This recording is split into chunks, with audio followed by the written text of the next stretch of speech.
Anthony Gordon with Avid Artist Relations, coming at you from South by Southwest 2012. I'm here with Mike Green, record producer, engineer, creative dude. How you doing, Mike? I'm doing great. A little bit hectic here at South by, but you know, sleep can always wait. Have you tell me about your past experiences at South by Southwest? You know, I came here for the first time 4 years ago, just meeting people and whatnot, and now a lot of the bands that I work with are here, and it's a good way to see a bunch of bands and be exposed to a lot of music in a very short amount of time. So as a producer, what do you come out here for? Are you looking for bands? Are you looking to be inspired? Are you looking for new clients? Are you what's the impetus for coming out? It's a little bit of everything. There's supporting the bands that I already work with. Definitely meeting new people is always really key. Everybody is here all the time. And there's a lot of new stuff. You can kind of put your finger on the pulse of what's going on right now and see what's going to be big in the next year and what people are reacting to. You know, I've seen a lot of great music in the last 2 days. So as a producer, are you trying to, do you use that a little bit to get competitive edge? Do you come out here, if you feel something's happening, something's brewing, and your pulse tells you that things are going this way, do you take that back into the studio with you and apply it to projects you're working on? I think more than applying it to projects I'm working on, applying it to what kind of projects I want to do. Gotcha. So, you know, obviously I like to follow what I feel passionate about, but also, you know, you want to kind of gauge what people are reacting to. Sure. And what they're going to be reacting to, and you always have to be one step ahead. You're only as good as your last song. Right. So I know you're working on two very different projects right now. Tell me a little bit about both of them. Right. And then tell me how you use your skill set to apply what you do to those two seemingly very different projects. Right. Well, so right now I'm currently. Well, when is this going to air? Because I can't really say. Okay.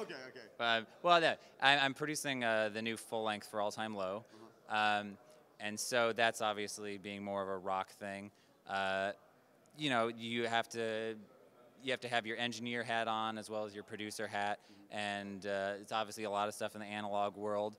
But I am actually using a lot of things like BFD2, and I'm sequencing that in Pro Tools using the MIDI in Pro Tools, sequencing BFD, and then I stem that out to all separate tracks as if I was recording a real kit to kind of sketch out ideas, and it's a really good way to try out things on the fly real fast. Then the other kind of side of what I'm doing right now is working a lot with Tricky Stewart for a lot of the projects he's got going on. And I don't know if people know Tricky that well, but you know, he's been responsible for some of the biggest hits like Single Ladies by Beyonce, Rihanna, Umbrella, Justin Bieber, Baby. So that's obviously a much different world, and so it's really having my synth game down. And then just being able to be flexible and port everything on the fly, change keys, change tempos, change arrangements. Sure. So, you know, going back a little bit to what you're saying about this, it's interesting to me. You're using BFD with a rock band while you're writing and recording, right? Right, absolutely. So, I'm a little bit of I'm obviously a non-traditionalist.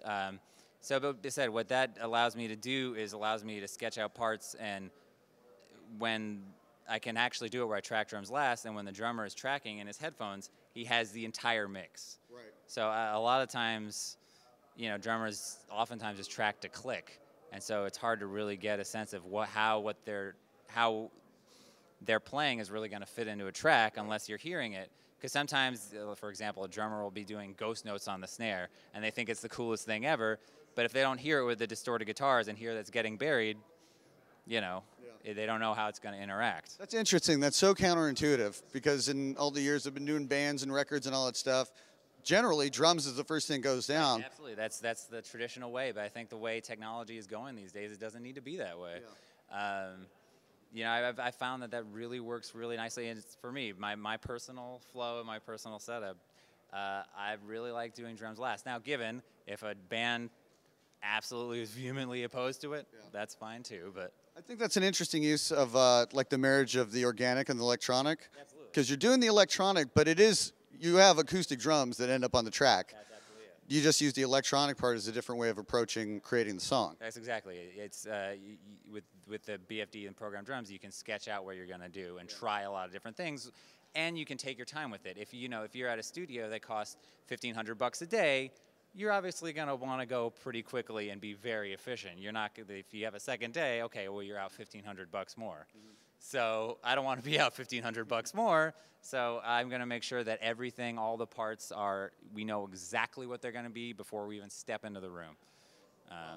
That's a really cool little recording producing trick that that took me aback a little bit. That's not something that it's counterintuitive, but that makes absolute sense and really, really handy. Yeah, I'm going to take that one home and try that myself. Yeah, absolutely, you should. It's really, really handy. It's it's revolutionized the way I work. Wow.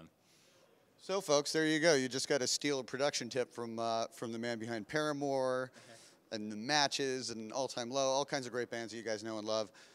Thanks for taking the time to talk with us and a little insight into your world. Any questions? I'm all good. All right.